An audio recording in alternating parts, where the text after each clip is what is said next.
Oh, sweetheart. Well, Dr. Chapin said the best thing in the world for me right now is to have a nice, peaceful evening at home with my family. Obviously, Dr. Chapin doesn't know our family. Well, the family commotion really kind of makes me feel peaceful. Wipes any problems out might have. Speaking of problems, I'm glad to see that John had the decency to try to call you and apologize for what he said to you about Andy. Well, I'm just so glad that he told you that he had called. I tell you, when I answered the phone at Doug's and there was just silence, I really, for a minute, I thought maybe that nightmare is going to start all over again. Don't even allow yourself to think that. It is over. Finally over. You got it. Hi, Mom. Hey. Hello, dear. Hey, Mom, you'll never guess who called me today. Who called? Dad, and he invited me to dinner and a movie. Can I go?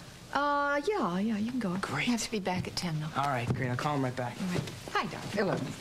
Well, I'm going to go upstairs and change my clothes. I feel as if I've been in them for years. I'll be right back.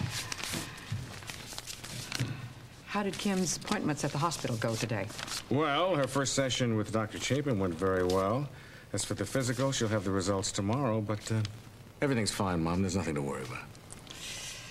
Bob, I didn't want to say anything in front of either Kim or Andy, but there were 2 telephone calls today. Both were from a man who asked for Kim, and as soon as I said she wasn't here, he hung up. My word, I won't tell Mrs. Walsh. Okay, Mr. Montgomery. Marie Kovac was here to see her, wasn't she? Yeah. You remember when? Oh, around the beginning of October. She have an appointment? Well, no. I called upstairs, and Jane said she'd never heard of her. But Miss Kovac wouldn't take no for an answer. No, I'm sorry, but you can't see Mrs. Walsh without an appointment. What'd you say your name was again? Charlie. Well, now, Charlie, if you could just turn that handsome head of yours that way for one second. No, I can't do that, Miss. Mrs. Walsh would have my job and my head if I let anybody go upstairs who wasn't authorized. Gee, you know, that's a shame because I was really hoping I could thank you with a drink later at Caroline's. That's the restaurant I manage. Oh, you must be as smart as you are pretty. Yes, I am. Charlie, who's that's sneaking by over there? What? Hey, Miss Kovac, wait! You can't do that! Would you believe I fell for that? Oldest trick in the book. So she saw Mrs. Walsh? Yeah. She said the craziest thing when she came back down. What was that?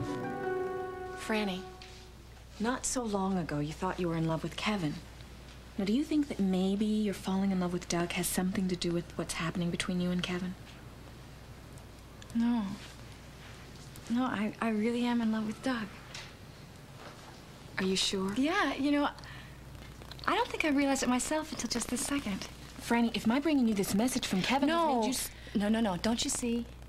The only reason that Kevin's warning me about Marcia is to keep me away from Doug. Marcia is just an excuse. Kevin is not the only one who noticed how jealous Marcia is. You told me about it yourself. I know. But I'm not going to let Marcia's feelings for Doug keep me away from him. Now, you're a good friend. I appreciate your concern. But I don't want any more messages from Kevin. He told me to forget him and go on with my life, and that's exactly what I'm doing. Okay?